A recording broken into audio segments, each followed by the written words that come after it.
Bismillahirrahmanirrahim. Assalamualaikum warahmatullahi wabarakatuh. Alhamdulillah wassalatu wassalamu ala Rasulillah amma ba'du. Teman-teman mahasiswa yang dirahmati oleh Allah Subhanahu wa taala. Di video ini saya akan melanjutkan mata kuliah kita mengenai audit dan pengawasan syariah, yaitu untuk produk qard atau hutang ya, pengawasan dalam pembiayaan dengan prinsip hutang atau qard. Baik, langsung saja. Jenis-jenis qard dalam praktek perbankan syariah itu terbagi menjadi dua ya. Jadi ada hutang yang dalam bentuk talangan dan ada hutang dalam bentuk sosial. Hutang talangan itu artinya hutang yang diberikan bank untuk menalangi pembayaran objek tertentu. Nah, misalnya ada talangan umroh seperti itu ya, atau talangan lainnya, dana pendidikan dan sebagainya. Nah, sedangkan hutang sosial adalah hutang yang diberikan oleh bank untuk kepentingan sosial yang biasa kita sebut dengan istilah akad qardul hasan seperti itu ya, atau hutang yang baik. Hasan artinya baik. Nah, praktik hutang talangan di perbankan syariah ini sebenarnya tetap tidak boleh meminta laba ya. Yang namanya hutang tidak boleh nasabah diminta untuk membayar lebih dari hutangnya. Karena kalau kita bayar lebih seperti itu sama hukumnya seperti bank konvensional yang riba dan bunga ya. Maka agar bank tetap memperoleh dana, qard biasanya selalu dikombinasikan dengan akad lainnya, misalnya ijarah gitu ya. Misalnya dalam pembiayaan umroh, nasabah akan membayar angsuran hutang umrohnya dalam akad qard. Kemudian nasabah juga membayar jasa pengurusan perjalanan ke tanah suci atau ijarahnya seperti itu. Dan dana qard ini, untuk dana qard yang jenis hutang talangan ini harus berasal dari modal bank sendiri seperti itu ya. Jadi di sini nasabah membayar dua sehingga bank tetap memperoleh keuntungan dari pembiayaan ini, di mana nasabah membayar cicilan hutangnya sendiri dan dia membayar jasa pengurusan perjalanan ke tanah suci yang memang umumnya dihandle juga oleh pihak ketiga, yaitu dari biro perjalanan atau travel seperti itu. Nah, selanjutnya untuk hutang sosial, prakteknya seperti apa? Qardul hasan adalah pembiayaan tanpa bunga, di mana nasabah hanya diminta untuk membayar biaya administrasi saja. Tapi di sini nasabahnya terbatas ya, yaitu hanya mereka yang termasuk dalam golongan 8 mustahik zakat. Dan limit nominalnya pun juga terbatas juga. Tidak bisa seperti hutang lainnya yang boleh sampai ratusan juta, sedangkan dalam hutang qardul hasan ini ya paling-paling sampai 5 juta, itu udah besar banget. Biasanya cuma 3,5 atau 2,5. Nah, adapun 8 mustahik zakat yang dimaksud ya sesuai dengan apa yang disebutkan dalam surah At-Taubah ayat 60, yaitu fakir, miskin, amil, mu'allaf, budak, orang yang terlilit hutang, dan orang yang berada di jalan Allah, serta musafir. Nah, kemudian berbeda dengan hutang talangan yang tadi dijelaskan, untuk hutang sosial ini dana boleh diambil dari dana ZIS gitu ya, atau zakat, infak, dan sodakoh yang dikelola oleh bank. Jadi misalnya banknya punya Lasnas gitu ya, lembaga amil zakat nasional sendiri gitu ya. Nah, dia boleh mengambil dana qardul hasan itu dari Lasnas tadi. Jadi tidak harus mengambil dari modal banknya sendiri seperti yang ada dalam hutang talangan seperti itu ya.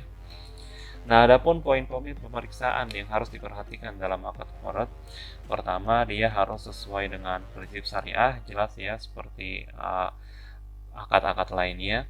Kemudian yang kedua, dalam hal biaya administrasi, dalam pembiayaan qard tidak boleh biaya administrasi itu dihitung berdasarkan persentase dari jumlah dana qard yang diberikan. Nah, jadi biaya administrasi itu harus berupa nominal dan tidak ada ceritanya semakin besar hutangnya semakin besar juga biaya administrasinya. Nggak boleh.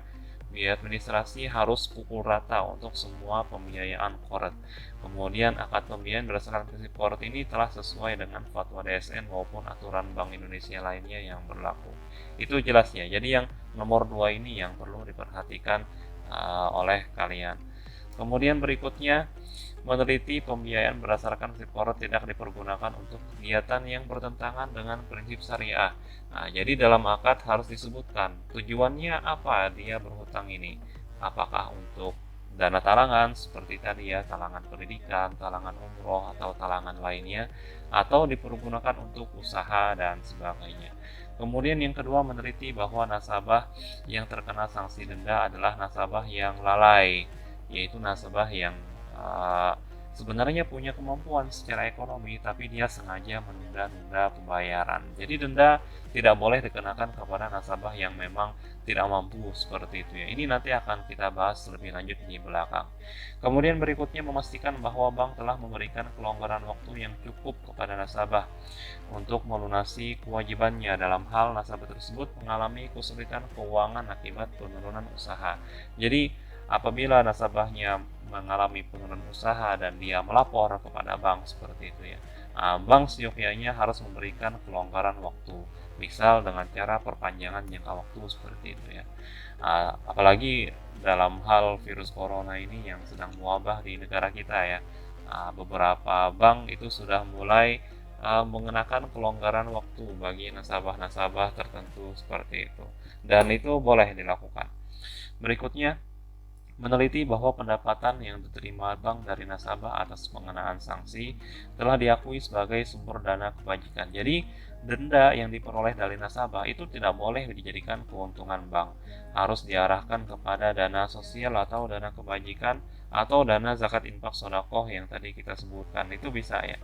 Atau dibedakan saja, zakat infak sedekah beda, kemudian untuk denda ditaruh di dana kebajikan atau lebih mudahnya kalau bahasa perusahaan, dana CSR ya, dana Corporate Social Responsibility. Berikutnya, memastikan sumber dana yang dipergunakan untuk pembiayaan korat konsumtif bukan berasal dari dana investasi atau modal bank ya. Jadi untuk yang korat yang sosial gitu ya, itu tidak boleh diambil dari modal bank. Jadi memang harus diambil dari dana zakat infak sedekah atau dari dana CSR tadi ya. Terakhir, memastikan bahwa sumber dana yang digunakan dalam pembiayaan korat dalam rangka talangan itu harus berasal dari modal bank. Nah, jadi dua hal ini juga harus diperhatikan ya, bahwa untuk dana talangan itu harus diambil dari modal bank, sedangkan untuk hutang sosial itu diambil dari dana zakat infak sedekah atau dana CSR. Nah, ringkasnya untuk biaya administrasi harus berupa nominal dan sama rata ya.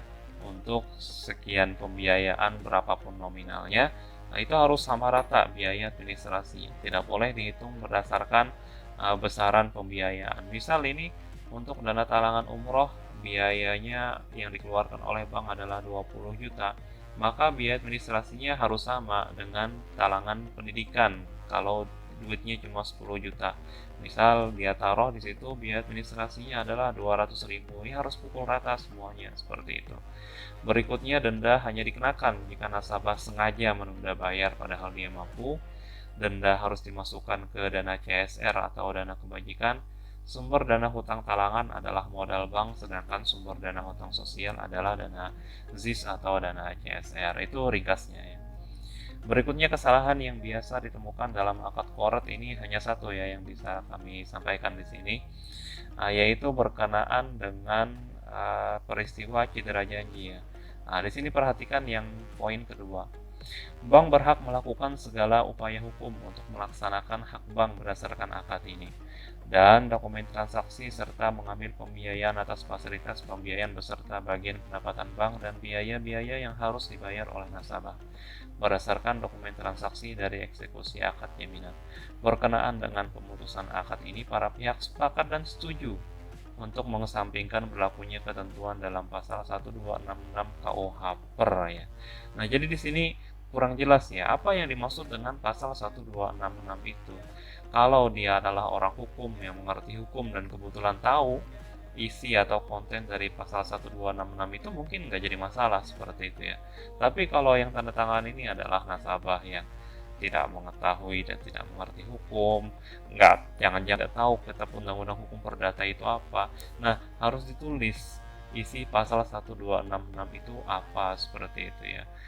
Jangan sampai tidak ditulis dengan jelas seperti ini, cuma disebutkan pasalnya tapi nggak ada kontennya. Nah, jadi diperhatikan dalam akad kalau kita menyebutkan undang-undang tertentu, setidaknya sampaikan isi dari pasal tersebut apa, begitu ya. Nah, berikutnya ketentuan yang sulit dilaksanakan oleh bank yang pertama tentu adalah masalah denda. Ini sama seperti akad mudharabah yang kita bahas dalam pertemuan sebelumnya ya, bahwa denda hanya dikenakan jika nasabah sengaja menunda bayar cicilan padahal dia mampu. Nah, dan jika nasabah terlambat membayar karena kesulitan keuangan, maka dia tidak boleh dikenakan denda.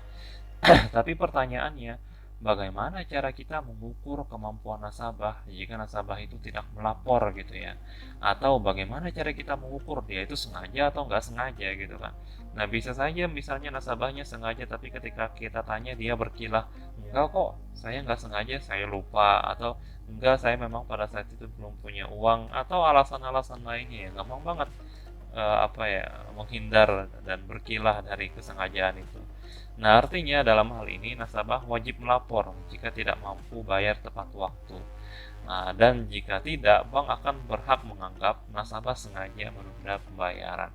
Ini adalah jalan tengahnya ya. Kalau memang nasabah tidak mampu, dia wajib lapor. Tapi kalau nasabahnya nggak lapor, maka dia dianggap lalai. Seperti itu saja penghitungan mudahnya bagi bank. Karena tidak mungkin bagi bank untuk meneliti nasabah satu-satu ketika dia mengalami keterlambatan pembayaran. Masa dia harus datang ke rumahnya, harus dia cek apakah nasabah itu sebenarnya mampu atau tidak, dan berbagai macam hal lainnya yang sulit dilaksanakan oleh bank. Jadi harus tergantung kepada laporan nasabahnya sendiri. Kalau nasabahnya mampu, ya bayar. Kalau nasabahnya tidak mampu, ya lapor, seperti itu ya. Berikutnya yang kedua adalah kepastian pengertian 8 mustahik zakat. Tadi sudah disebutkan bahwa mustahik zakat itu ada 8 ya, dan itu banyak sekali gitu loh. Tapi ini sulit untuk dipahami karena pengertiannya terlalu luas. Misalnya orang yang berada di jalan Allah. Orang yang berada di jalan Allah itu banyak banget gitu ya. Bahkan mahasiswa pun itu juga kalau dalam hadis sudah termasuk juga dalam orang yang berada di jalan Allah. Man kharaja fi talabil ilmi fahuwa fi sabilillahi hatta yarji'. Barang siapa yang keluar untuk menuntut ilmu, maka dia berada di jalan Allah sampai dia pulang kembali ke rumahnya. Jadi mahasiswa yang merantau gitu ya, atau mahasiswa yang berangkat dari rumahnya di Banjarmasin ke kampus, itu udah termasuk di jalan Allah. Nah, masa itu juga masuk dalam pembiayaan Qardul Hasan, kan agak lucu gitu ya. Maka yang seperti ini kurang tepat diberikan pada zaman sekarang gitu ya. Musafir juga sama, mu'alaf juga sama, itu kurang relevan untuk diberikan hutang sosial untuk saat ini. Maka untuk lebih tepat dan amannya, biasanya bank hanya membatasi Qardul Hasan itu khusus bagi dua kelompok. Yang pertama yaitu fakir, yang kedua yaitu orang miskin. Seperti itu saja. Sedangkan 6 lainnya itu tidak dipakai. Seperti itu ya. Nah, demikian yang bisa saya sampaikan mengenai akad qard. Jadi juga ringkas, sama seperti Rohan, tidak terlalu ribet karena akadnya juga biasanya ringkas juga. Apabila teman-teman mahasiswa ada pertanyaan, silahkan ajukan di kolom komentar. Wassalamualaikum warahmatullahi wabarakatuh.